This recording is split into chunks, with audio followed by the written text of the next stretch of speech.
আপনার যে 4টি রেগুলার হ্যাবিট আপনার মানসিক শক্তিকে ধীরে ধীরে নষ্ট করে দিচ্ছে। নাম্বার 1 হচ্ছে ঘুমের উপর গুরুত্ব না দেওয়া, অর্থাৎ পুয়ার স্লিপ কোয়ালিটি। আপনি যত বেশি ঘুমের উপর গুরুত্বহীন থাকবেন, আপনার লাইফ কোয়ালিটি তত বেশি গুরুত্বহীন হতে থাকবে। Number 2, stress. আপনার লাইফে কোনো না কোনো স্ট্রেসের মধ্য দিয়ে হয়তো আপনি যাচ্ছেন, সেই স্ট্রেসকে আপনি ডিল না করে সেটিকে নার্চার করছেন, আর সেটি আপনার মেন্টাল স্ট্রেংথকে ধীরে ধীরে নষ্ট করে দিচ্ছে। থার্ড সেটি হচ্ছে মাইন্ডলেস স্ক্রোলিং।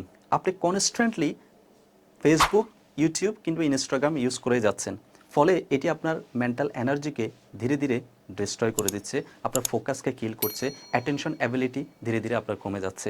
ফোর্থ সেটি হচ্ছে আপনার যে অতীতের কোনো উন্ড, যে পেইনফুল ঘটনা আজও আপনার সাবকনশিয়াস মাইন্ডে ক্যারি করছেন, সেটিকে হিল করার পরিবর্তে আপনি যত বেশি এটিকে নার্চার করে থাকবেন, তত বেশি আপনার মেন্টাল স্ট্রেংথ খারাপ হতে থাকবে। সুপ্রশ্রোতা, আপনি যদি মেন্টালি স্ট্রং হতে চান, তাহলে 4টি বিষয় অবশ্যই আজ থেকে আপনাকে গুরুত্ব দেওয়া উচিত।